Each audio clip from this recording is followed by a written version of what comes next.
Several years ago, while driving in Davis, I nearly hit a bicyclist. It was right around dusk, so there was still some light out, but it was definitely getting darker. The cyclist didn't have a light or reflectors on his bike. I was making a left turn at a stoplight, and the cyclist was going straight on the road I was turning off of. But he was on the wrong side of the road. So he came up behind me on my left, where I wasn't expecting to see a cyclist at all. And when I went to make my left turn, I nearly hit him in what would have been a pretty bad collision. I caught sight of him out of the corner of my eye and was just able to stop my car in time. I pulled my car over as soon as I safely could because I needed a minute to catch my breath, slow my heart rate, and pry my hands off the steering wheel because of how badly I'd tensed up. I was really scared, and your common sense probably tells you that I felt scared because of what happened, and then that feeling of fear caused my racing heart, tense muscles, sweaty palms, and rapid breathing, as well as causing me to tightly grip the steering wheel, gasp loudly, and shout a few expletives I was glad my grandmother didn't hear. But as you've already read, our common sense idea of an emotional response might not be accurate, and several scientific theories have been proposed that conflict with our common sense ideas. I've found that many students have a hard time distinguishing between the major theories of emotions. I think this is partially because they're somewhat similar in key ways, but I also think it might be because of how we talk about and define emotion in psychology. Remember that emotion is a complex experience and has several components. Our subjective experience of the emotion, our feeling, is only one part of emotion. Emotion also includes physiological reactions, or arousal, and behavioral responses. I didn't just feel scared when I was pulling my car over. I also had the physiological reactions of heightened heart and breathing rates, increased sweating, and muscle tension. Plus, I had behavioral responses like cursing and gasping. Scientific theories of emotion attempt to explain all the components of emotion and how they interact with each other to create a whole emotional response. Given that, let's walk through the three main theories of emotion and clarify how they each combine the three components of emotion to explain emotional responses. Let's first talk about the James Lange theory of emotion from the late 1800s.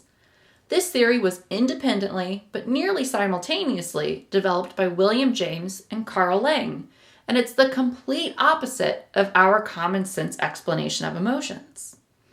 Remember that a common sense explanation is that I felt scared because I nearly hit a bicyclist, and the subjective experience of fear caused my physiological arousal and behavioral responses. James and Lange both thought that the direction of causation runs the opposite way. Experiences like fear, happiness, and sadness begin as physiological changes in the body, and then our psychological experience is a result of our perception of those physiological changes. James explained this by saying, "We feel sorry because we cry, angry because we strike, afraid because we tremble." The James Lange theory would say that I was automatically physiologically aroused after nearly hitting the cyclist, and then my racing heart, tense muscles, and cursing caused the feeling of fear. In the James Lange theory, the automatic, unconscious physiological arousal happens first and immediately after the emotion triggering event. Then the person very quickly has the feeling of an emotion caused by those physiological reactions.